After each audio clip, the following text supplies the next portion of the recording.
Hello. Hello. Yes. Am I audible to you now? Yes, Okay. Can you please turn on your video? just a minute. Mm, Okay, no problem. Okay. Okay. So Mm, tell me, have you gone through the index? Yes. Mm, Okay. So which topics do you find little bit difficulty? mm. Yesterday already I sent it. You have sent me? Yes, yesterday. Oh, no.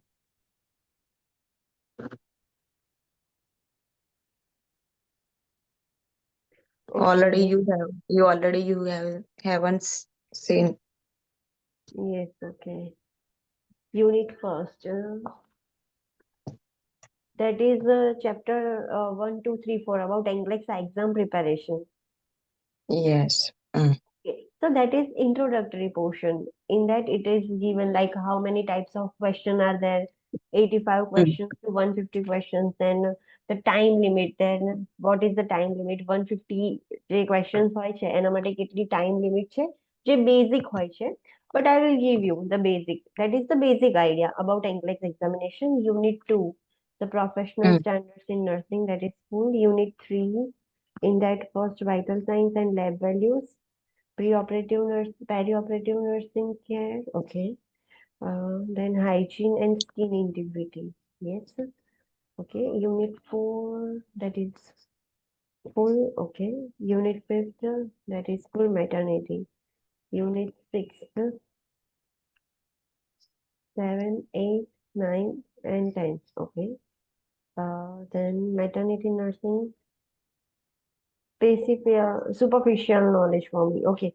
So in maternity, you want only superficial knowledge. mm, Okay. Pediatric, I'm studying, but your revision, okay, unit 4. Okay. So in it's a general like you want everything. mm, You want knowledge in everything. Okay. So it will be little bit difficult to complete a whole syllabus in just 1 month. Though mm, I'm giving you superficial knowledge, but to get the superficial knowledge, 1 month is not sufficient enough. You have to do it. mm. I will give you little bit knowledge, and you have to do it further by yourself. હું થોડુંક Okay. Knowledge Mm, તમને આપી દઈશ, બીજું બધું તમારે જાતે કરવાનું થશે, થોડુંક થોડુંક તમારે Okay. જાતે કરવાનું થશે. Okay, Mm, so let's start with the unit 1 today.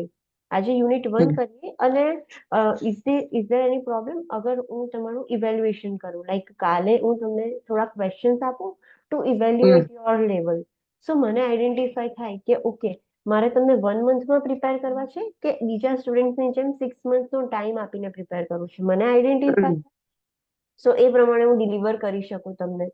તો કાલે હું Okay. તમને થોડા ક્વેશ્ચન્સ આપીશ 3:30 to 4:30 ની ઇન બિટવીન જ. એટલે હું તમને ક્વેશ્ચન Mm, સ્ક્રીન શેર કરીશ and you have to give me the answers. તો મને ખબર પડે કે તમારું મતલબ આઉટપુટ કેટલું છે, લેવલ કેટલું છે, તો એ અકોર્ડિંગ મને ડિલિવર કરવાની ખબર પડે.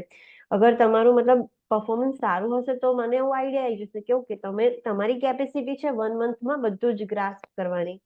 અને જો mm, મને એવું લાગશે કે પરફોર્મન્સ થોડુંક પુઅર છે, તો ઇટ ઇઝ નોટ પોસિબલ કે 1 મંથની અંદર જ બધું જ તમે ગ્રાસ્પ કરી શકો, હું જેટલું બી તમને ડિલિવર mm, કરું.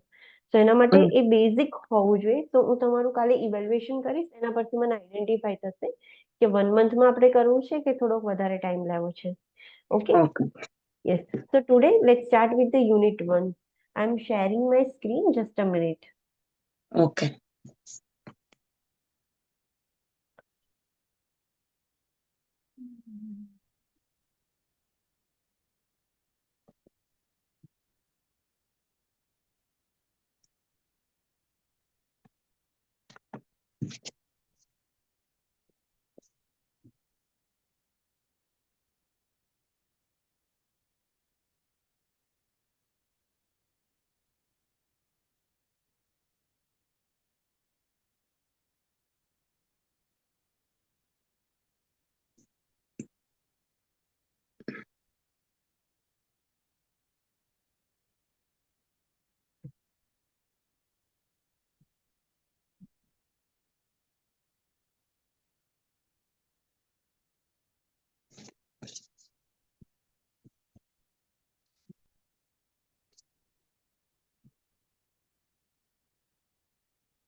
you have the PDF of that book? No. Okay. So do you want me to share the PDF અને temporarily? you already sent me, but is hard copy is yes, tomorrow. My cousin is pick up and your classes, and Saturdays send me by courier, emergency courier. Means next week, 'cause, I have already get up. Mm. Okay, no problem. Mm. Okay. So let's start the first unit, that is the clinical judgment and next generation NCLEX. હવે next જનરેશનની જે NCLEX examination છે એ કેવી રીતની હશે, સો એનું just brief idea જ છે. આમાં ઇન્ટ્રોડક્શન છે અબાઉટ NCLEX એક્ઝામિનેશન કે એ કેવી રીતે હોય છે. સો ધ ઇમ્પોર્ટન્ટ ટેબલ, એ ટેબલ છે એ શેના ઉપર છે કે શેના ઉપર તમારે ફોકસ કરવાનું છે, તમે NCLEX કેવી રીતે ક્લિયર કરી શકશો. So you can see here that is recognize the clue.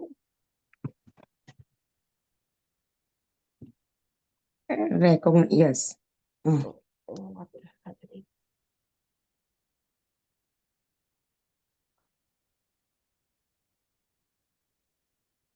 Okay. So you can see here as it is mentioned, recognize the clues. એટલે ક્યુઝ રેકોગ્નાઇઝ કરવાના છે, તમને ક્વેશ્ચનમાં આઈડેન્ટિફાઈ કરવાનું છે. એનો મતલબ શું થાય તો identifying significant data. Data can be from many sources. તમને શું આપ્યું છે ક્વેશ્ચનમાં, એ લોકો શું માંગે છે, આઈડેન્ટિફાઈ કરવાનું છે. તો that is the first step. Analyse the cue, એ ક્યુને એનાલાઇઝ કરવાનું છે. તમે જે ઇન્ફોર્મેશન વાંચી ક્વેશ્ચનમાં તો એને એનાલાઇઝ કરવાનું છે. Connecting data to the clients clinical presentation, determining if the data is expected કે અનએક્સપેક્ટેડ. તમે જ્યારે એ વાંચશો ક્વેશ્ચન, તો તમારે એને ક્લાયન્ટના ડેટા જોડે મેચ કરવાનું છે. લાઈક હમણાં ક્લાયન્ટ હમણાં જ હાલ ઓટીમાંથી આવ્યું છે, સો ઓટીમાંથી આવ્યા પછી ક્લાયન્ટ એટલું બધું ફુલ્લી કોન્શિયસ નહીં હોય, તો ધેટ ઇઝ એક્સપેક્ટેડ કે એટલું બધું કોન્શિયસ ના થઈ જાય. તો તમારે ઓપ્શન્સને કમ્પેર કરવાના છે કે જે બી આપ્યું છે બધી ઇન્ફોર્મેશન એ એક્સપેક્ટેડ ઇન્ફોર્મેશન છે કે અનએક્સપેક્ટેડ ઇન્ફોર્મેશન છે. એક્સપેક્ટેડ હોય એનો મતલબ કે એ કરેક્ટ છે, એવું થાય જ. અનએક્સપેક્ટેડ હોય તો એ વસ્તુ ના થાય. પ્રાયોરિટાઇઝ હાઇપોથિસિસ, એટલે હવે પ્રાયોરિટાઇઝેશન કરવાનું છે, રેન્ક આપવાનું છે કે કયું વધારે પ્રાયોરિટી વાળું છે. Ranking the hypothesis, what are the concerns of the client, needs or problems and their priority. હવે તમે જે બી ઓપ્શન્સ વાંચ્યા છે એમાં તમારે રેન્ક કરવાનું છે કે કઈ વસ્તુ વધારે જરૂરી છે ક્લાયન્ટ માટે.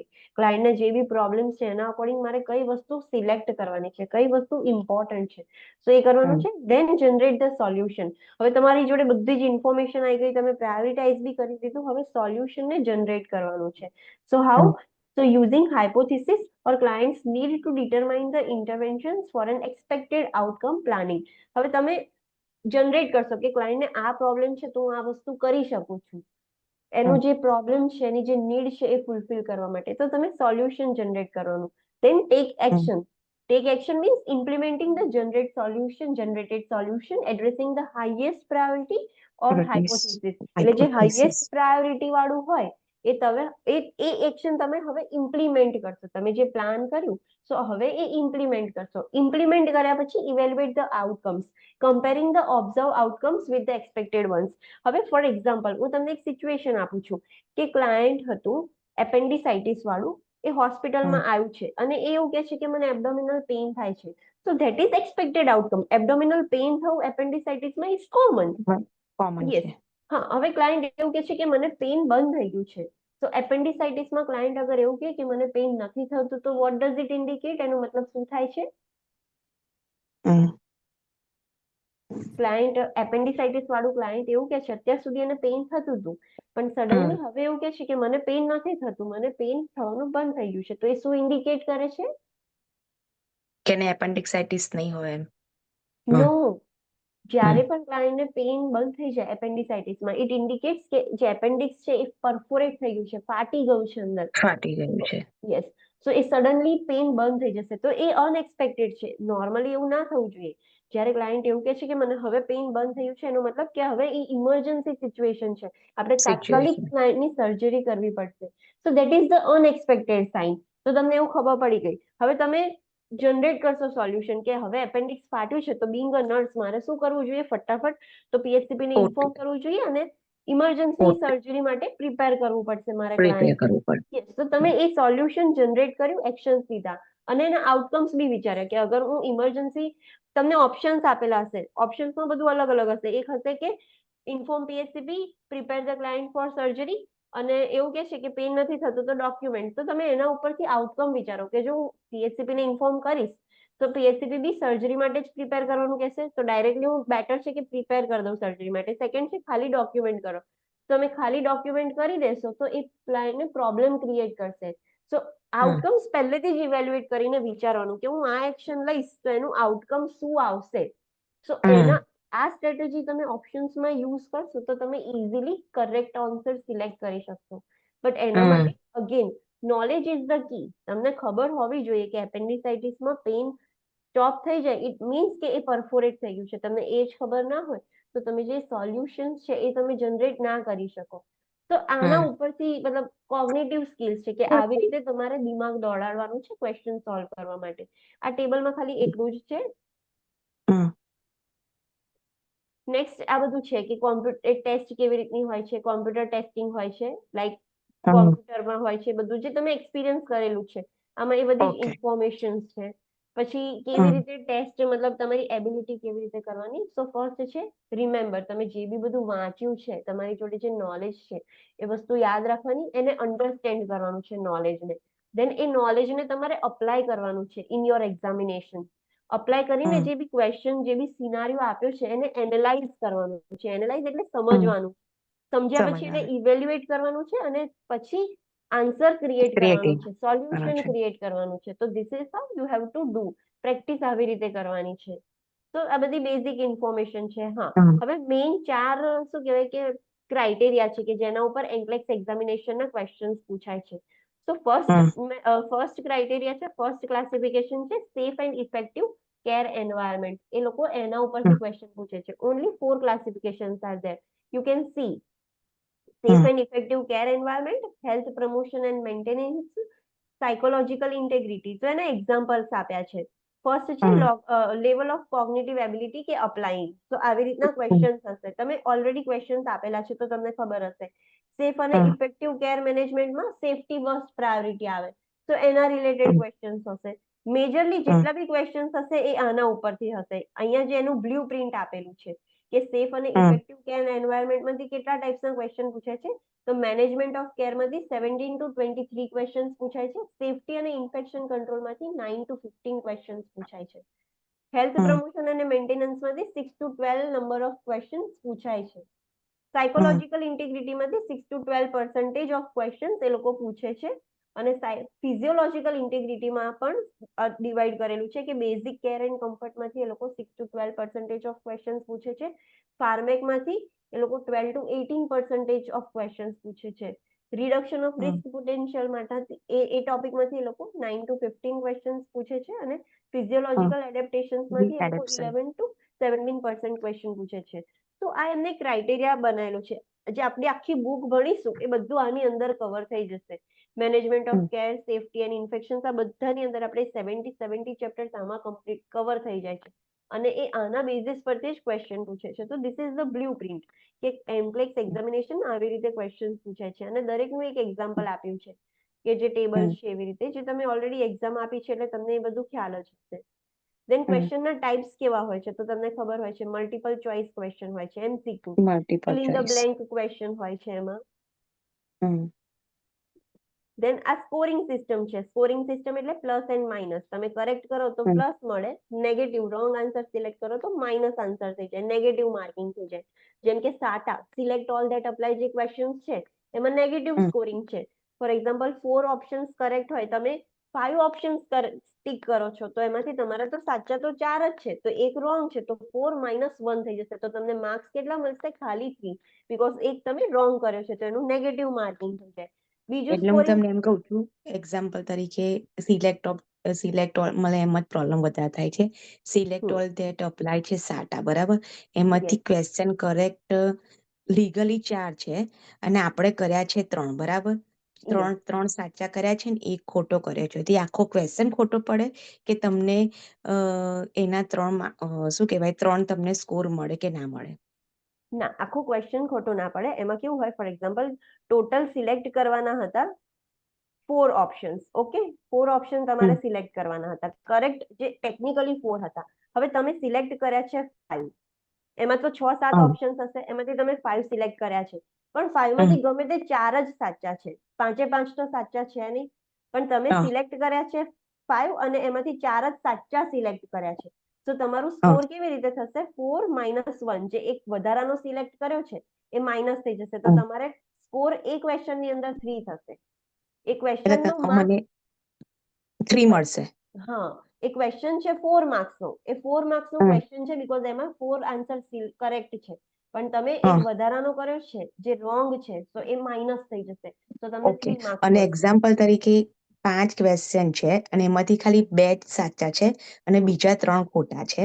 સાંભળજો, તો એમાંથી આપણે 2 ની જગ્યાએ આપણે શું કહેવાય 4 કર્યા છે. ચલો 4 કર્યા છે, તો બીજા 2 કટ થઈ જશે અને 2 જ સાચા પડશે. Okay, let me explain you કે એમાં શું થશે. જો ફોર એક્ઝામ્પલ આ જ ક્વેશ્ચન જોઈ લો. આમાં 1, 2, 3 અને 4 ઓપ્શન્સ દેખાય છે તમને? You can C 1, 2, 3, 4. હવે આ જ ક્વેશ્ચનમાં ફોર એક્ઝામ્પલ કરેક્ટ આન્સર છે 1 અને 3. આ કરેક્ટ આન્સર છે. પણ તમે સિલેક્ટ કયું કર્યું છે? 1, 2 અને 4. તમે આવી રીતે સિલેક્ટ કર્યું છે. તો તમે કરેક્ટ આન્સર કેટલા સિલેક્ટ કર્યા? એક જ. હા, અને 2 ઇનકરેક્ટ કર્યા છે. તો તમારું 1 - 2 થશે. એટલે કે તમારું નેગેટિવ માર્કિંગ થશે -1. હવે બીજી સિચ્યુએશન બતાવું. બીજી સિચ્યુએશન એવી છે કે ફોર એક્ઝામ્પલ આમાં કરેક્ટ છે 1 અને 3 અને તમે સિલેક્ટ કર્યા છે 1, 3 અને 4. and 4. યસ, તો તમે કરેક્ટ 2 તો કર્યા છે પણ એક એક્સ્ટ્રા છે. તો 2 - 1. તો એટલે તમારું સ્કોર થશે 1. તો તમે જેટલા બી આન્સર સિલેક્ટ કરશો તો correct answer minus incorrect answer થઈને જેટલો તમારો સ્કોર વધશે એ તમારા માર્ક્સ આવશે. આ ક્વેશ્ચન હતો 2 માર્ક્સ નો, પણ તમને મળ્યા 1 માર્ક્સ. તમે સિલેક્ટ 3 કર્યા છે. તમે બે કરેક્ટ સિલેક્ટ કર્યા પછી એક એક્સ્ટ્રા સિલેક્ટ કર્યું, પણ એ માઇનસ થઈ ગયું. તો દેટ્સ વાય 2 કરેક્ટ સિલેક્ટ કર્યા હોવા છતાં પણ તમારો 1 માર્ક છે. તો આમાં સ્કોરિંગ 3 ટાઈપ્સનું હોય છે. એક પ્લસ ઓર માઇનસ સ્કોરિંગ, એક 0-1 સ્કોરિંગ. 0-1 સ્કોરિંગ એટલે જે નોર્મલ હોય છે એ કે તમારે એમસીક્યુમાં તમે કરેક્ટ કરો તો 1 માર્ક્સ, ના કરેક્ટ કરો તો કોઈ નેગેટિવ માર્કિંગ નહીં, 0.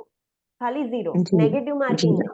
યસ, તમે સાચો આન્સર સિલેક્ટ કરો તો 1 માર્ક મળશે, ઇનકરેક્ટ આન્સર કરશો તો 0. That is the 0-1 scoring. અને બીજી વસ્તુ કે એક્ઝામ્પલ કે સાટાનો ક્વેશ્ચન આવ્યો, બરાબર, અને આપણે પછી એક પ્રશ્ન સોર્ટ આઉટ ના કરવો હોય અને આપણે નેક્સ્ટ જતું રહેવું જોઈએ, તો આપણામાં કાઉન્ટિંગ થાય ક્વેશ્ચન કે ના થાય? એ 0 કાઉન્ટ થઈ જશે. તમે નથી અટેમ્પ્ટ કર્યો એટલે 0 કાઉન્ટ થશે. ઓકે, તો પછી એની જગ્યાએ બીજો ક્વેશ્ચન આપણને આપે ખરા કે ના? પછી જતો રહ્યો એટલે જતો રહ્યો? એ જતો રહ્યો. તમે એક વખત સ્કીપ કરી દો, ક્વેશ્ચન નેક્સ્ટ કરી દો, એનો મતલબ કે એ લોકોને એવું લાગે કે તમને આ નથી આવડતું.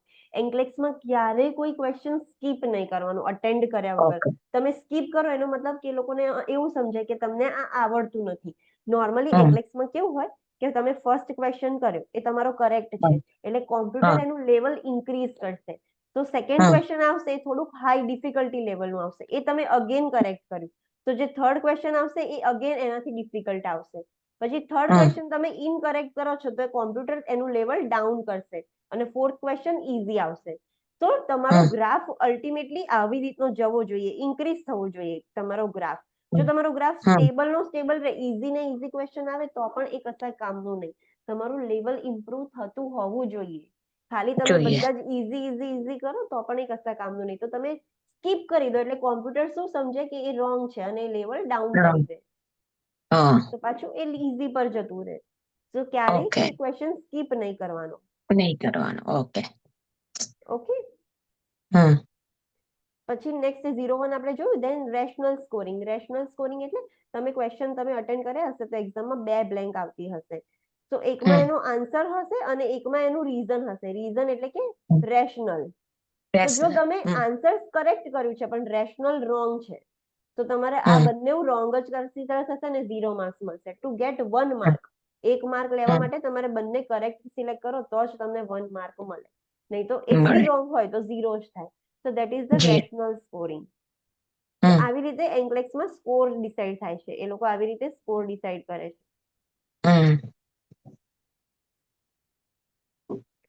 Okay, let's move to the next.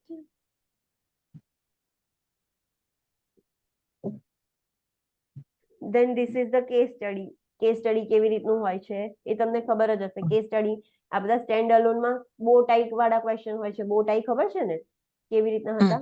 આયા હશે એક્ઝામમાં કે ઓપ્શન હોય, ક્વેશ્ચન આખું તમે વાંચો,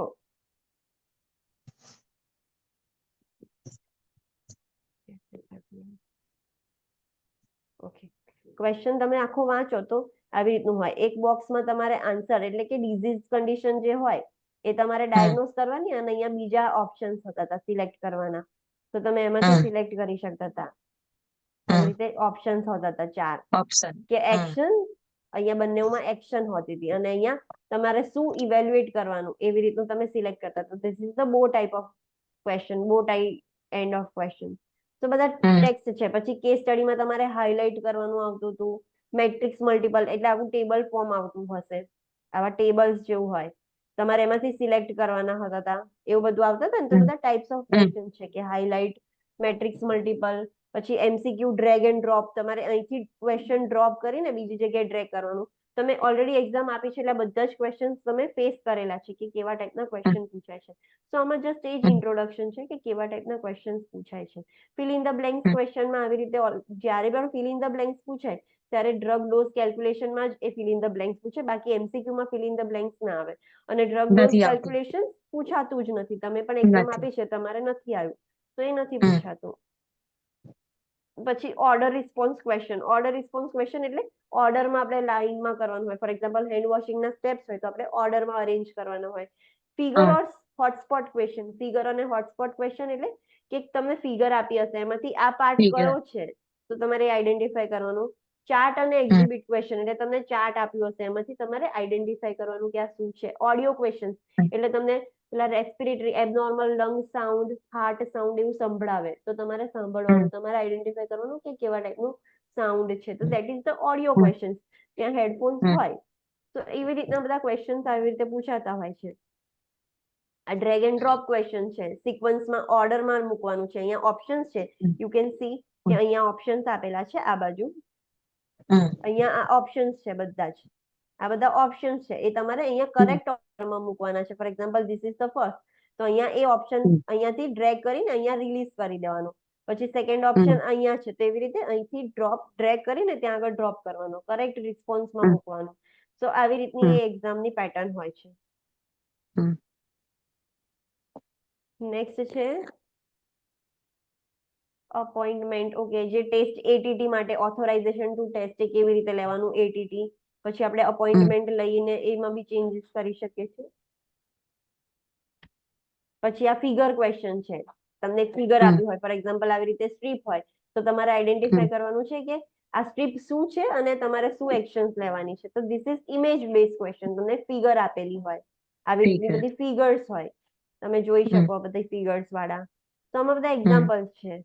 આ સાઉન્ડ વાળા ક્વેશ્ચન છે કે તમને અહીંયા પ્લે સાઉન્ડ લખ્યું છે, તમે ત્યાં ક્લિક કરો એટલે તમને અવાજ સંભળાય. તો અવાજ શેનો હતો? તો સ્ટ્રાઇડરનો હતો, હાઈ પીચ વ્હીઝીસ હતા, બ્રોન્કિયલ બ્રીથ સાઉન્ડ હતા કે બ્રોન્કિયો વેસિક્યુલર બ્રીથ સાઉન્ડ હતા. તો તમારે આઈડેન્ટિફાઈ કરવાનું કે આ સાઉન્ડ હતો, આ લંગ સાઉન્ડ હતો. તો એના અકોર્ડિંગ તમારે આન્સર સિલેક્ટ કરવાનો. તો આવી રીતે એનું હોય છે. પાસ અને ફેલ નું ડિસિઝન કેવી રીતનું હોય છે. તો એમાં તમને એઝ યુ નો કે એન્કલેક્સ એક્ઝામિનેશનમાં નોર્મલી 85 to 150 ક્વેશ્ચન્સ હોય છે.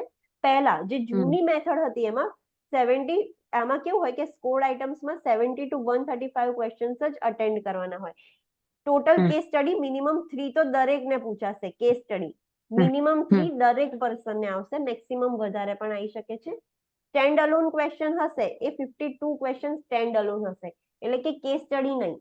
કેસ સ્ટડીમાં બધા ભેગા હોય. સ્ટેન્ડ અલોન એટલે એક ક્વેશ્ચનનો એક જ આન્સર. કેસ સ્ટડીમાં કેવું હોય કે પહેલા આખો સિનારિયો હોય અને પછી 5-6 વખત સુધી એ જ ક્વેશ્ચન એના માટે એપ્લિકેબલ હોય. એવું નહીં. સ્ટેન્ડ અલોન એટલે એક સિંગલ ક્વેશ્ચન. તો 52 to 117 નંબર્સના ક્વેશ્ચન સ્ટેન્ડ અલોન હોય. સ્ટેન્ડ અલોનમાં બો ટાઈ ક્વેશ્ચન્સ કેટલા હોય તો 6 to 7 ક્વેશ્ચન હોય એ બો ટાઈ જેવા હોય. જેમ મેં કીધું કે એક બોક્સ હોય અને એના આવી રીતે 4 આન્સર્સ હોય. તો આ બો ટાઈ કહેવાય. તો એવા આન્સર અને પ્રી ટેસ્ટ અનસ્કોર્ડ આઇટમ્સ 15 ક્વેશ્ચન્સ હોય. એટલે તમે ફોર એક્ઝામ્પલ 85 ક્વેશ્ચન્સ અને 150 ક્વેશ્ચન્સ કરો છો તો 85 ક્વેશ્ચન્સ માંથી 15 ક્વેશ્ચન્સ એવા છે કે જે તમે કરેક્ટ કર્યા હશે કે ઇનકરેક્ટ કર્યા હશે, એના માર્ક્સ કાઉન્ટ નહીં થાય. તમે ઓ કરેક્ટ માય કરો તો પણ અને ઇનકરેક્ટ કરો તો પણ. એટલે 15 ક્વેશ્ચન્સ એમનેમ હોય, એ આપણને ખબર ના પડે કે કયા 15 છે.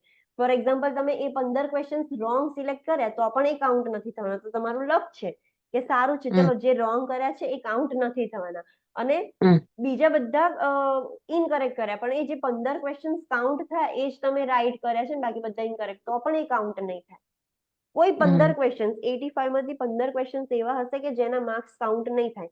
તમે ઇનકરેક્ટ કરો તો પણ અને કરેક્ટ કરો તો પણ વી ડોન્ટ નો કે 15 ક્વેશ્ચન્સ કયા હશે, રેન્ડમલી ઇન બિટવીન હશે. તો દેટ ઇઝ ધ અનસ્કોર્ડ આઇટમ્સ, એના માર્ક્સ કાઉન્ટ ના થાય. અને ટોટલ ટાઈમ આપણને 5 અવર્સ મળે છે. તો 150 ક્વેશ્ચન્સ કરવા માટે 5 અવર્સ મળે છે. તો એક ક્વેશ્ચન તમારે 2 મિનિટ્સની અંદર સોલ્વ કરવાની સ્પીડ રાખવી પડે, તો જ 150 ક્વેશ્ચન્સ તમારા 5 અવર્સની અંદર પતે. તમારી એટલી સ્પીડ હોય કે એક ક્વેશ્ચન તમે વાંચીને 2 મિનિટ્સની અંદર એનું સોલ્યુશન જનરેટ કરો છો, તો જ તમારું 5 કલાકમાં 150 ક્વેશ્ચન્સ પતી જાય. તો ધીસ ઇઝ હાઉ એક્ઝામ આવી રીતે હોય છે, એન્કલેક્સ એક્ઝામ.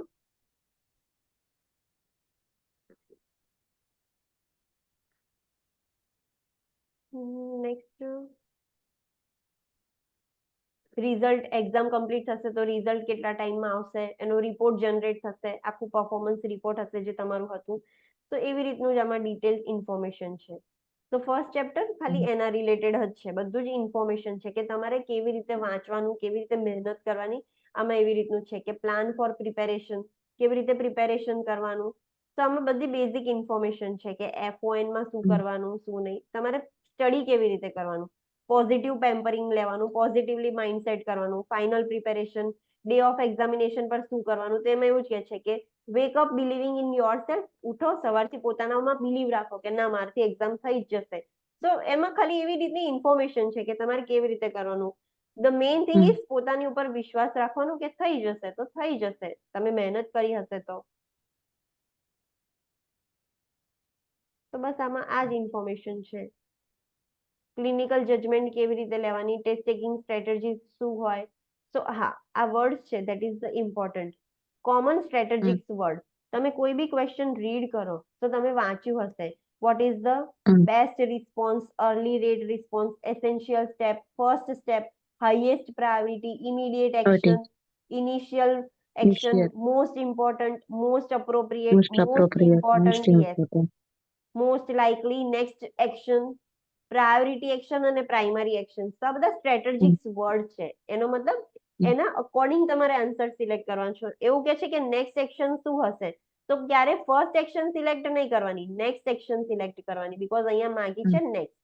તો આ વર્ડ્સ પર ધ્યાન રાખવાનું કે લોકોને શું જોઈએ છે, એ લોકોએ શું માંગ્યું છે, એ લોકો હાઇલાઇટ નહીં કરે. જેમ આમાં તમે એક્ઝામ્પલ જોઈ શકો છો, આખો ક્વેશ્ચનમાં એક ઇમિડિયેટ વર્ડ હાઇલાઇટ કર્યો છે. તેનો મતલબ કે આપણે ઇમિડિયેટ એક્શન આમાંથી સિલેક્ટ કરવાની છે. કશું બી થાય તો ઇમિડિયેટલી પહેલા તમે શું કરશો. તો એવી રીતે આમાં પ્રાયોરિટાઇઝ કરવાનું. આ જે વર્ડ્સ છે એ સ્ટ્રેટેજિક વર્ડ્સ છે, તમે લિસ્ટ જોઈ શકો છો. તો એ બધા સ્ટ્રેટેજિક વર્ડ્સનું લિસ્ટ છે.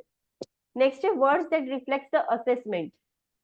તમને ખબર છે નર્સિંગ કેર પ્લાનની પ્રોસેસ છે તો એમાં અસેસમેન્ટ પહેલા આવે. Assessment, then diagnosis, then goal, planning અને ઇવેલ્યુએશન. તો આ જે સ્ટેપ્સ છે નર્સિંગ કેર પ્લાનના, તો અસેસમેન્ટ ઓલવેઝ કમ્સ ફર્સ્ટ. તમને ક્યારેય ઓપ્શનમાં દેખાય કે અસેસમેન્ટ નું રિલેટેડ છે તો અસેસમેન્ટ આંખો બંધ કરીને પહેલા અસેસમેન્ટ પર કરેક્ટ કરી દેવાનું.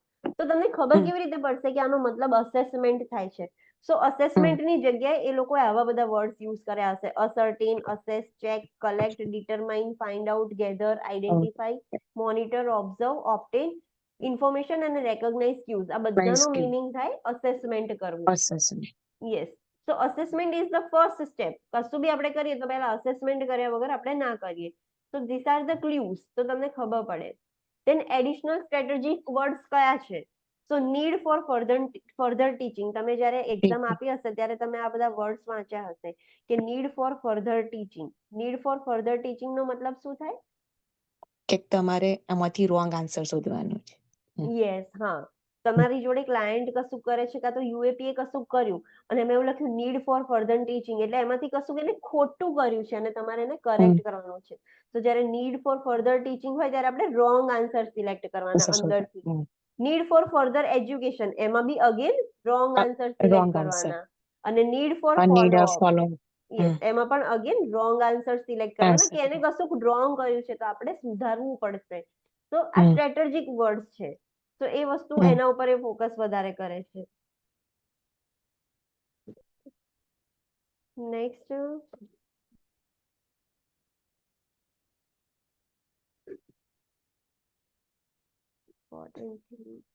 સ્ટ્રેટેજિક વર્ડ્સ આપણે જે બોક્સમાં જોયું એ જ.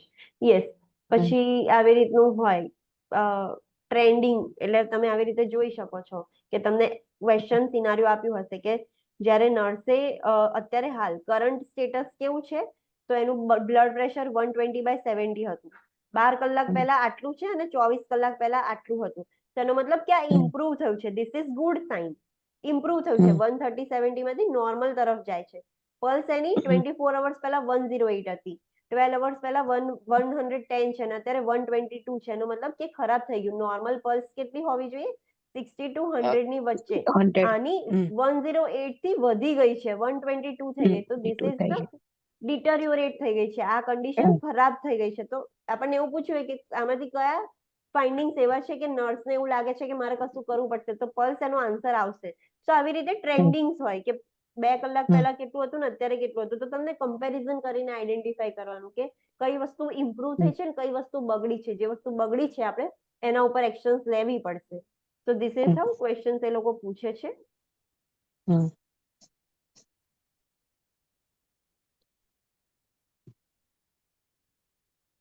ઓકે, તો આવી રીતે જેમ બ્લડ પ્રેશર જોયું તો બ્લડ પ્રેશર નોર્મલ હતું. તો આપણને કશી કન્સર્ન કરવાની કોમ્પ્લિકેશન છે નથી, કોમ્પ્લિકેશન બીકોઝ એ નોર્મલ છે. પલ્સ હતી તો પલ્સ એબનોર્મલ થઈ ગઈ હતી, વધી ગઈ હતી. તેનો મતલબ કે બગડી ગઈ છે. તો આપણે કશું કરવું પડશે. તો આપણે યસ, કોમ્પ્લિકેશન છે. તો એવી રીતે તમારે આઈડેન્ટિફાઈ કરવાનું કે વધે છે, ઘટે છે, કશું પ્રોબ્લેમ ક્રિએટ તો નથી કરતું. ઇફ પ્રોબ્લેમ ક્રિએટ કરે તો આપણે પછી કશું કરવું પડશે. તો ધીસ આર ધ સાઇન્સ. દરેકનું એવી રીતે આપણે ક્વેશ્ચન સોલ્વ કરવાના હોય. તો બધાને એક્ઝામ્પલ આપ્યા છે, એક ક્વેશ્ચન્સ આપ્યું છે.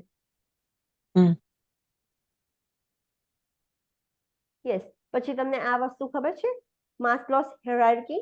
માસ્લોસ હાયરાર્કી વાળું જે ટેબલ? ના. ઓકે.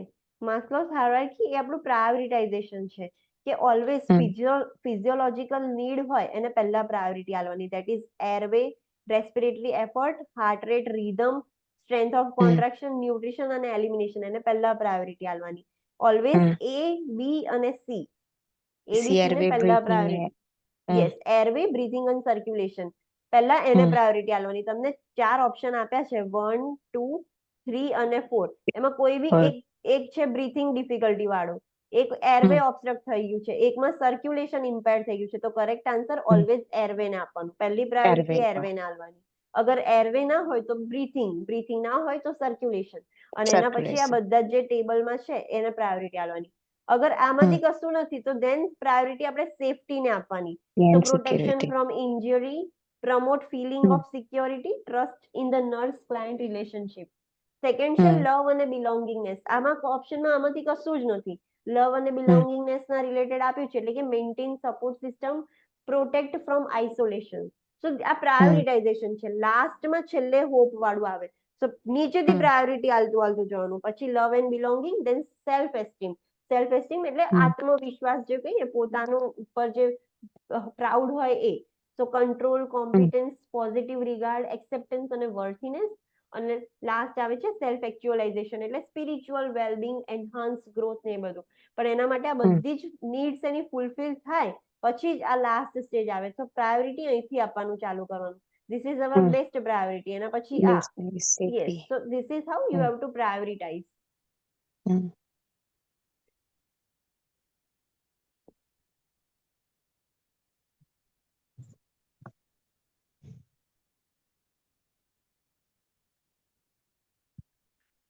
પોતાના એક્ઝામ્પલ છે અહીંયા. તમારી જોડે બુક આવી જાય તો તમે એક્ઝામ્પલ્સ જોઈ શકો છો, but this is not like એટલું બધું એવું નથી કે તમારે હાલના હાલ કરવું પડે. Just a minute. હમ.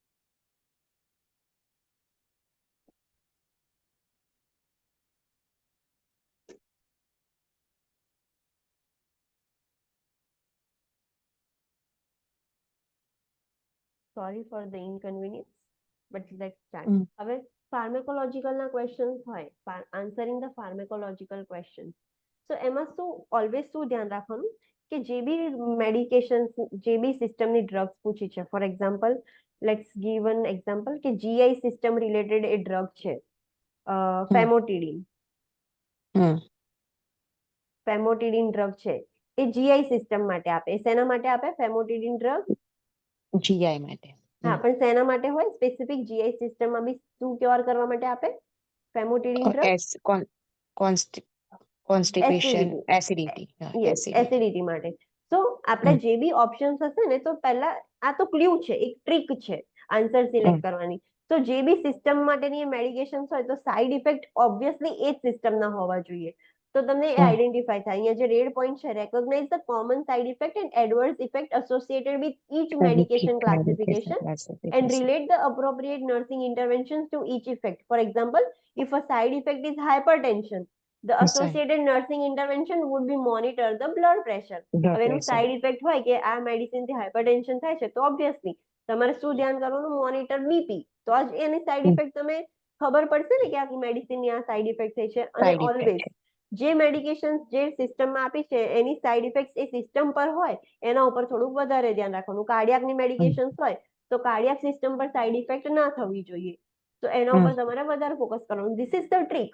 તમે આવી રીતે કરી શકો છો, પણ અગેન તમને એના માટે મેડિકેશનનું નોલેજ હોવું જોઈએ. તમને એના સાઇડ ઇફેક્ટ તો ખબર હોવી જોઈએ ને. સાઇડ ઇફેક્ટ જ ના ખબર હોય તો you can not do this strategy. તો આ એક સ્ટ્રેટેજી છે કે તમે આવી રીતે એન્ગ્લેક્સ ક્લિયર કરી શકો છો ફાર્મેકોલોજીકલમાં. ઓકે, સો હવે સેકન્ડ યુનિટ સ્ટાર્ટ થઈ ગયો છે. સેકન્ડ યુનિટમાં તમને કયું વધારે પ્રોબ્લેમ હતું? That is the vital science. છે ને, વાઇટલ સાયન્સમાં પ્રોબ્લેમ હતું ને? Okay, so let's move to the vital signs.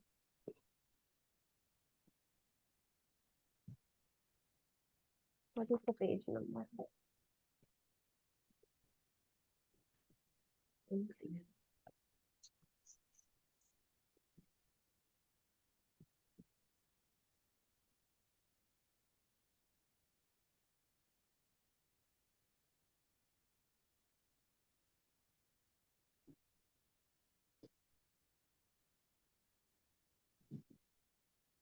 Vital sign unit 3 માં જશે, unit 2.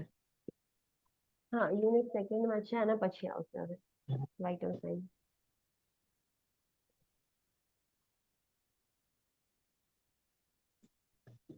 Yes, this is the chapter vital science.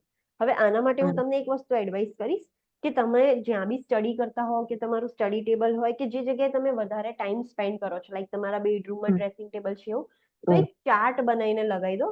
ચાર્ટમાં normal બધાની values, normal heart rate, normal respiratory rate, normal BP, પછી બીજી બધી જ વેલ્યુઝ, લેબ વેલ્યુઝ છે, normal value of sodium, normal value of potassium, normal value of chloride, normal value of magnesium, normal pH level, normal HCO3, normal urine specific gravity, બધી જ જે normal values છે એનું એક ટેબલ બનાવીને લગાવી દો કે પ્રિન્ટ આઉટ કરીને લગાવી દો. બીકોઝ તમે જેટલી વખત એને જોશો, તમે majority of time, for example તમે મેજોરિટી ઓફ ટાઈમ કિચનમાં સ્પેન્ડ કરો છો, તો એ કિચનમાં લગાવી દો. તમે ડેલી એ વસ્તુ જોશો ને તો એ વસ્તુ ઇઝીલી યાદ રહી જશે. હું તમને એક બેસ્ટ એક્ઝામ્પલ આપું કે તમે તમારી જોબ પર જાઓ છો, એ તમારા અનકોન્શિયસ માઇન્ડમાં જતું રહ્યું છે. તમે ક્યારેક ઊંઘમાં બી હોવ છો તો બી તમે એ જ જગ્યા પર જાઓ છો.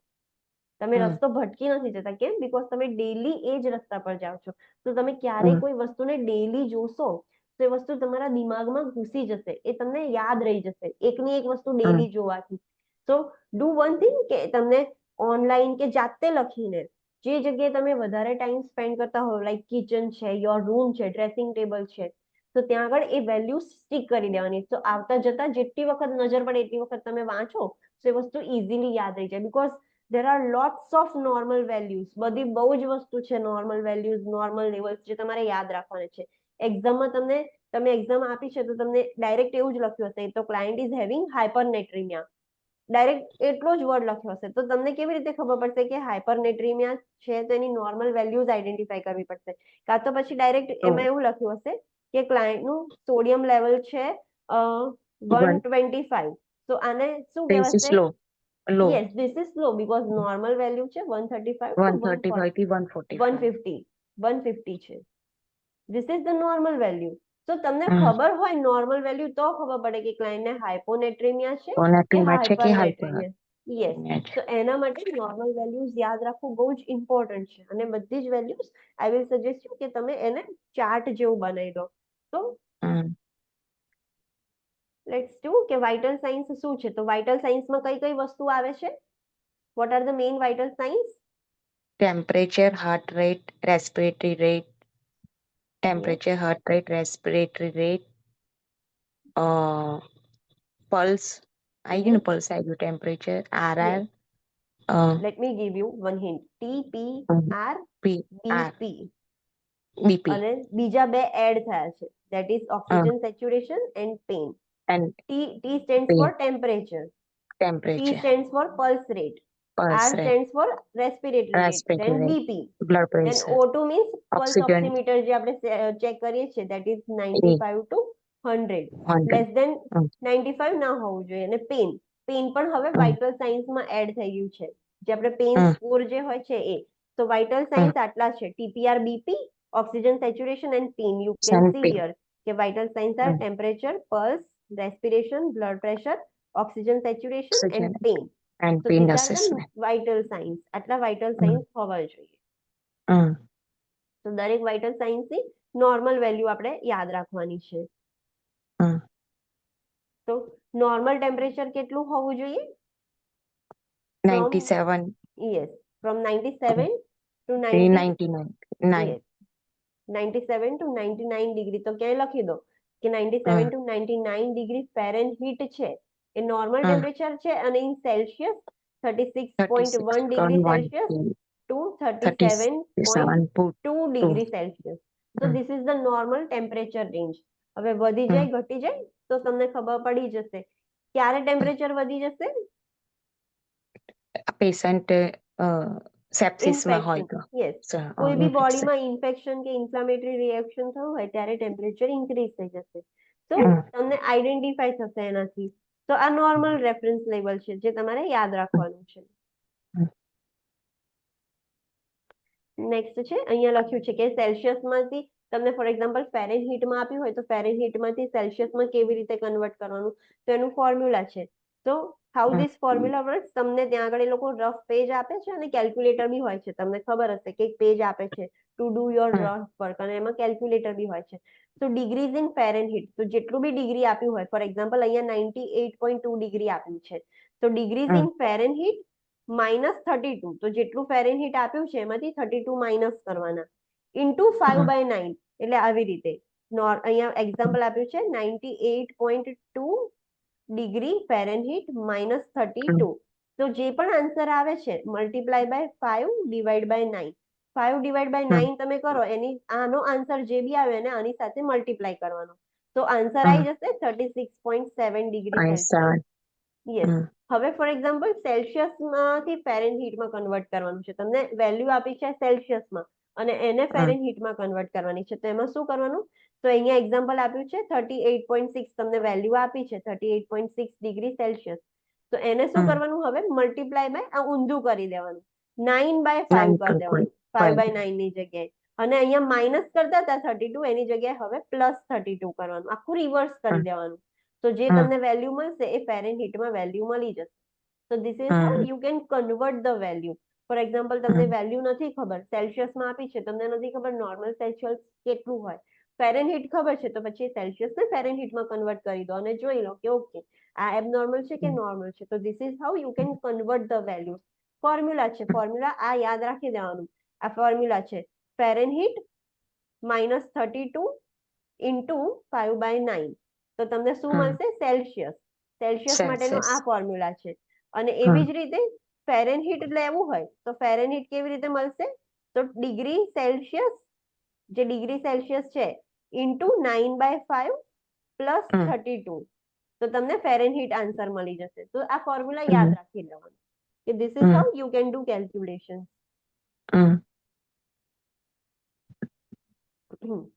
ઓકે, હવે જ્યારે પણ તમે આ બુક રીડ કરો તમને બુકમાં આવા રેડ પોઈન્ટ્સ દેખાય. આ red points you can see the red point. એ બહુ જ ઇમ્પોર્ટન્ટ પોઈન્ટ છે. આના ઉપર એ લોકો ગમે ત્યારે ક્વેશ્ચન પૂછી શકે છે.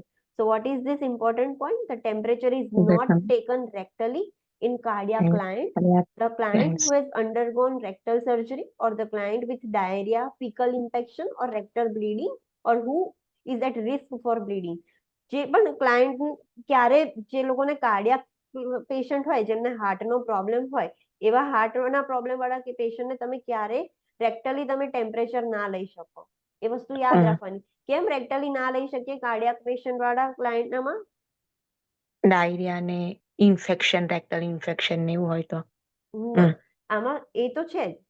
જો જે લોકોને કાર્ડિયાક ક્લાયન્ટ્સ હોય, જે લોકોને હાર્ટ રિલેટેડ પ્રોબ્લેમ હોય એવા ક્લાયન્ટ, પછી જે લોકોએ રેક્ટલ સર્જરી કરાવી હોય, રેક્ટમની કશી બી સર્જરી કરાવી હોય, જેમ કે હેમરોઇડ્સ છે, પાઇલ્સ છે, કોઈ બી સર્જરી કરાવી છે, ક્લાયન્ટને ડાયરિયા છે, કાં તો ક્લાયન્ટને ફીકલ ઇન્ફેક્શન છે. What is faecal infection? Faecal infection એટલે શું? ત્યાં આગળ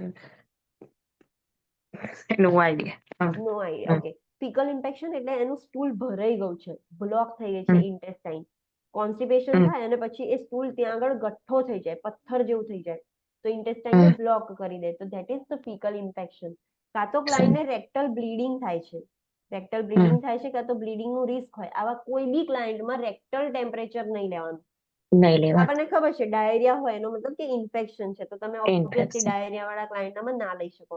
ફીકલ ઇન્ફેક્શન છે એટલે કે એની ઇન્ટેસ્ટાઇનમાં સ્ટૂલ ભરાઈને જામી ગયું છે, તો ત્યારે પણ તમે ના લઈ શકો. બ્લીડિંગ થતું હોય, રેક્ટલ બ્લીડિંગ કે રેક્ટલ બ્લીડિંગનું રિસ્ક હોય, ત્યારે પણ તમે ના લઈ શકો. પણ કાર્ડિયાક ક્લાયન્ટમાં કેમ રેક્ટલ ટેમ્પરેચર નહીં લેવાનું? હાર્ટના પ્રોબ્લેમ વાળા ક્લાયન્ટમાં કેમ રેક્ટલ ટેમ્પરેચર નહીં લેવાનું?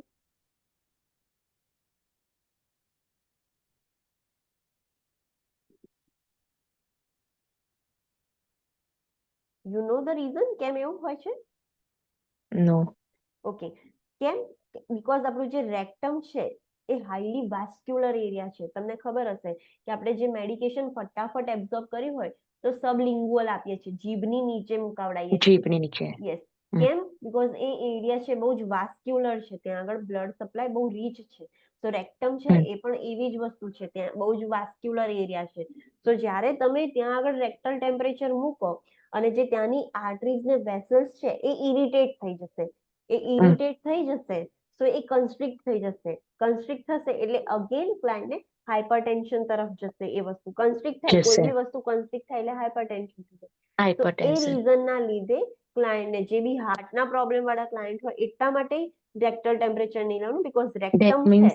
That means sensation area. Yes, એ બહુ જ વેસ્ક્યુલર એરિયા છે, રેક્ટમ છે એ. એટલા માટે જે લોકો હાર્ટ વાળા પ્રોબ્લેમ વાળા ક્લાયન્ટ હોય એમનામાં રેક્ટમમાં ટેમ્પરેચર ના લેવાય.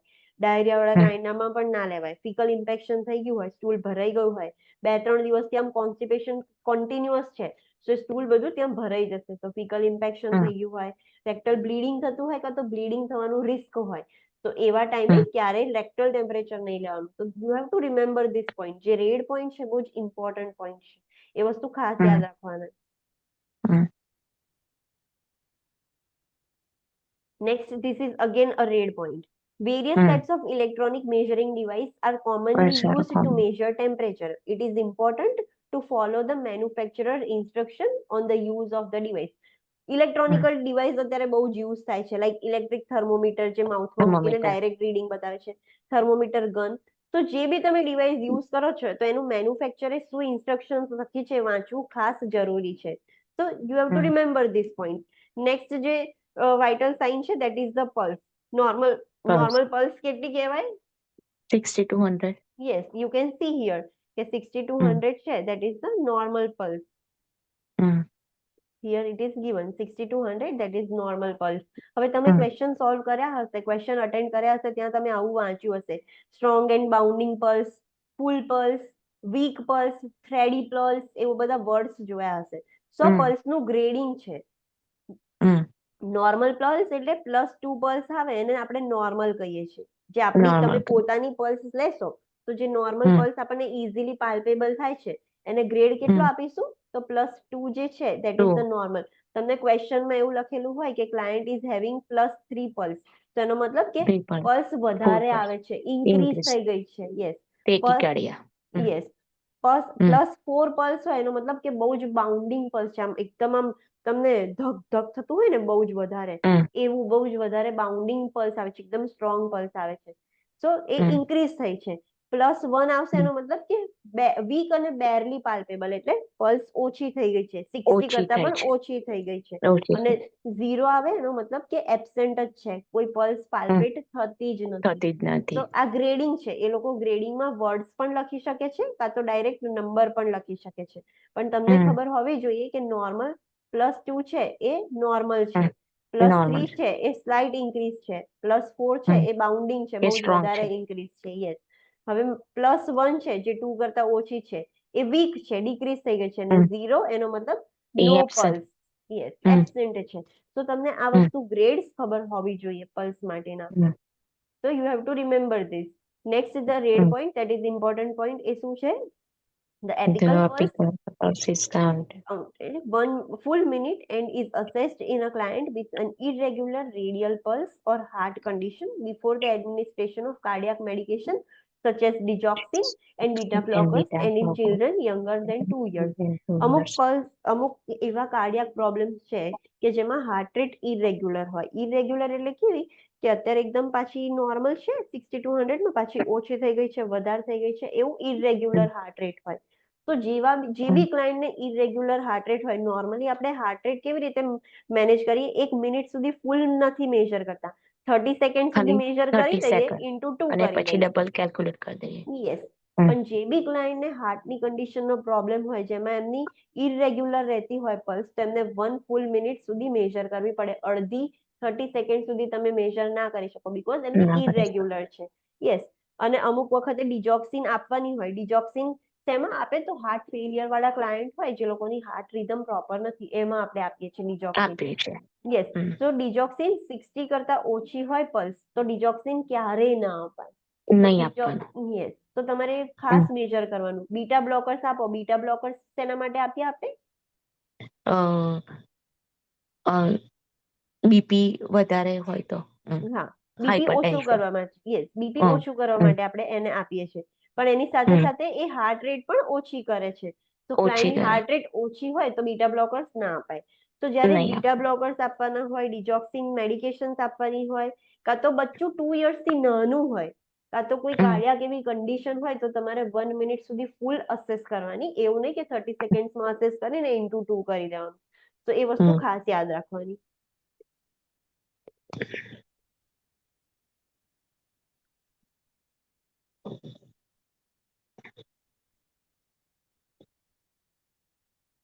નેક્સ્ટ છે રેસ્પિરેશન્સ. નોર્મલ રેસ્પિરેટરી રેટ કેટલો હોય? 18 to 20. No, not 18 to 20.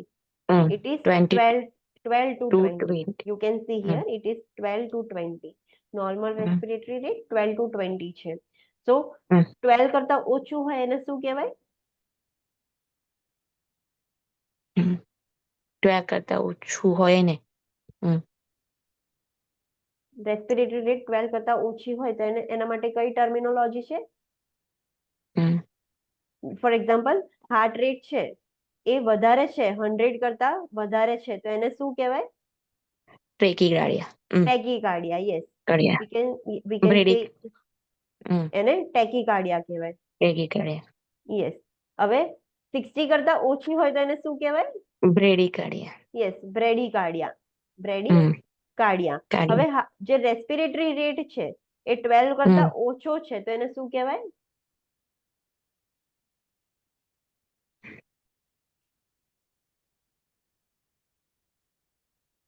બ્રેડીપ્નિયા, એને ઓ બ્રેડીપ્નિયા કહેવાય. પ્રેડિપ્નિયા પ્રેડિપ્નિયા યસ, અને 20 કરતા વધારે હોય તો એને શું કહેવાય? ટેકિપનિયા ટેકિપનિયા, એને ટેકિપનિયા કહેવાશે. Yes, you have to remember these terminologies. એ લોકોએ ડાયરેક્ટ બ્રેડીપનિયા ટેકિપનિયા પણ લખ્યું હોય, કાં તો ખાલી વેલ્યુઝ હોય કે એનું રેસ્પિરેટરી રેટ 10 છે, 21 છે, 22 છે, એવી રીતે. તો તમને ખબર હોવી જોઈએ એ વસ્તુ. Yes. The important point, the red point, that is important point, the respiratory rate may be counted for 30 seconds and multiplied by 2, except in the client who is known to be very ill or is exhibiting irregular respirations, in which case respirations are counted for 1 full minute. Respiration માં બી તમે same એવું કરી શકો છો કે 30 second સુધી count કરીને into 2 કરી દેવાનું મલ્ટીપ્લાય. પણ કશીક એવી કન્ડિશન છે ક્લાયન્ટને કે જેમાં એનો રેસ્પિરેટરી રેટ ઇરેગ્યુલર થઈ ગયો છે, અલગ અલગ ટાઈપ્સના બ્રીથિંગ હતા, કાઇનિસ્ટોક રેસ્પિરેશન્સ ને એવું બધું હતું, તો એવું ટાઈપનું કશું થઈ ગયું છે તો એમાં તમારે રેસ્પિરેશન 1 ફૂલ મિનિટ સુધી કેલ્ક્યુલેટ કરવા પડશે. તમે અધૂરું મૂકીને એને કેલ્ક્યુલેટ ના કરી શકો. નેક્સ્ટ છે બ્લડ પ્રેશર. નોર્મલ બ્લડ પ્રેશરની રેન્જ કેટલી છે? 120/70. 120/80 એ નોર્મલ છે. 80. Yes, you can see the table. અહીંયા ટેબલ આપ્યું છે કે નોર્મલ બ્લડ પ્રેશર કોને કહેવાય? તો 120/80 છે એને નોર્મલ કહેવાય. યસ. હવે એલિવેટેડ, એલિવેટેડ એટલે સ્લાઇટલી ઇન્ક્રીઝ થયું છે. વધી ગયો થોડો. યસ, તો એ કેવું હશે? તો સિસ્ટોલિક હશે ને એ 120 to 129 ની વચ્ચે હશે, અને જે ડાયસ્ટોલિક છે એ 80 હશે. એટલે બ્લડ પ્રેશર 124/80 હોય તો એને કેવું કહેવાશે? 125/84, slightly elevated. યસ, તો એને એલિવેટેડ બ્લડ પ્રેશર કહેવાય. હવે સ્ટેજ 1 હાઇપરટેન્શન. આપણે હાઇપરટેન્શનના બી ગ્રેડ હોય. તો સ્ટેજ 1 હાઇપરટેન્શનમાં એનું સિસ્ટોલિક બીપી હશે 130 to 139 30/139. અને ડાયસ્ટોલિક હશે 80 to 89. 80/89. યસ, તો તમે કોઈ પેશન્ટનું અસેસમેન્ટ કરો છો, એનું બ્લડ પ્રેશર છે 136/84, તો એને કેવું કહેવાશે? Slightly elevate. નો, નો, Stage 1 યસ, સ્ટેજ 1 હાઇપરટેન્શન છે આ ક્લાયન્ટને. hypertension. Yes. યસ. પછી સ્ટેજ 2 હાઇપરટેન્શન હોય તો એમાં શું હોય? તો એનું મિનિમમ એટલીસ્ટ 140 તો હોય. 140 કરતા વધારે પણ હોઈ શકે છે, પણ 140 થી ઓછું નહીં હોય. એટલીસ્ટ 140 તો હશે, અને ડાયસ્ટોલિક એટલીસ્ટ 90 હશે. તો ફોર એક્ઝામ્પલ બ્લડ પ્રેશર છે 144/92, તો આને શું કહેવાશે? Stage 2. Stage 2 hypertension. યસ, અને હાઇપરટેન્સિવ ક્રાઇસિસ એટલે કે બહુ સિવિયરલી વધારે હશે. સિસ્ટોલિક એ હશે એ 180 કરતા પણ વધારે હશે, ઓવર 180 એટલે 180 કરતા પણ વધારે, અને ડાયસ્ટોલિક હશે એ મોર ધેન 120 હશે. યસ, તો એનું બ્લડ પ્રેશર આવું હશે 182/124, આટલું બીપી હશે. તો આને શું કહેવાશે? Hypertensive crisis. યસ. અને જે બી ક્લાયન્ટને હાઇપરટેન્સિવ ક્રાઇસિસ હોય એને આપણે ઇમિડિયેટ ઇન્ટરવેન્શન કરવી પડશે, બીકોઝ આટલું બ્લડ પ્રેશર રહે તો ઓર્ગન ફેલ થઈ જશે, ઓર્ગન ડેમેજ થઈ જશે. તો આપણે તરત જ કશું કરવું પડશે ક્લાયન્ટને, નહીં તો ક્લાયન્ટ કેન ડાઈ. આટલું સિવિયર બીપી વધી જાય તો બ્રેન હેમરેજ પણ થઈ જાય માણસને. યસ, કે કોઈ બી ઓર્ગન, કિડની, લીવર, કોઈ બી ઓર્ગન ફેલ થઈ જશે અને client can die. So hypertensive crisis એ આપણી માટે ઇમરજન્સી સિચ્યુએશન છે. તો ધીસ આર ધ ગાઈડલાઇન્સ. તમારે આ બધી વેલ્યુઝ યાદ રાખવાની કે નોર્મલ કોને કહેવાય, એલિવેટેડ કોને કહેવાય, સ્ટેજ 1 હાઇપરટેન્શન કોને કહેવાય, સ્ટેજ 2 હાઇપરટેન્શન કોને કહેવાય, અને હાઇપરટેન્સિવ ક્રાઇસિસ કોને કહેવાય. અન્ડરસ્ટુડ? ઓકે. ઓકે, તો આઈ ગેસ કે આજે આપણે આટલે સુધી રાખીએ. તો આજે તમારે શું કામ કરવાનું છે? ફર્સ્ટ ચેપ્ટર જે છે એ બેઝિક છે, એ તમારે રીડ કરવાની ફર્સ્ટ યુનિટ છે. ધેટ ઇઝ નોટ નેસેસરી કે તમે રીડ કરો, પણ સેકન્ડ યુનિટ છે એમાં વાઇટલ સાયન્સમાં અત્યાર સુધી મેં જ્યાં ભણાવ્યું છે, તો તમે તમારી જોડે સોફ્ટ કોપી છે બુકની? આ બુકની આ તમે મને પીડીએફ સેન્ડ કરી છે ને? ઓકે, હા, તો બસ બુકની જે પીડીએફ છે, તો આ બ્લડ પ્રેશર સુધી તમે લાઈન ટુ લાઈન રીડ કરી લેજો. ઓકે. મેં તમને સુપરફિશિયલી હું એ ભણાવ્યું છે, લખી દઉં છું અત્યારે, અને અહીંયા કઈ ચાર્ટ બનાવીને મૂકી દઉં છું. યસ, હા. તો જેમ જેમ આપણે ભણીશું એમ લેબ વેલ્યુઝ લખતા જાઓ, કાં તો ઓનલાઈન ગૂગલ પરથી કે ક્યાંયથી તમે નોર્મલ લેબ વેલ્યુઝ નું લખશો ને એટલે તમને આખું ચાર્ટ મળી જશે, એમાં બધી જ નોર્મલ વેલ્યુઝ લખેલી હશે. યસ, તો એની પ્રિન્ટ આઉટ કરી લો, કાં તો જાતે લખીને તમે જ્યાં બી ટાઈમ વધારે સ્પેન્ડ કરો છો ત્યાં લગાવી દો. ઓકે. ઓકે, હમ. સો આજે તમારે Sure. શું વર્ક કરવાનું છે કે આ અત્યાર સુધી જે આપણે સુપરફિશિયલ જોયું છે ત્યાં તમારે લાઈન ટુ લાઈન એ જે પીડીએફ છે, અત્યારે તો તમારી હા. પાસે ખાલી પીડીએફ છે, તો પીડીએફ માં લાઈન ટુ લાઈન રીડ કરવાનું છે. કશી હમ. વસ્તુ ના સમજાય તો યુ કેન કોન્ટેક્ટ મી, કાં તો તમે મને કાલે પૂછી શકો છો, યા તો સેલ્ફ સ્ટડી કરીને કે ગમે તે રીતે, પણ કશી વસ્તુ ના સમજાય એ વસ્તુ પહેલા ક્લિયર કરવાની.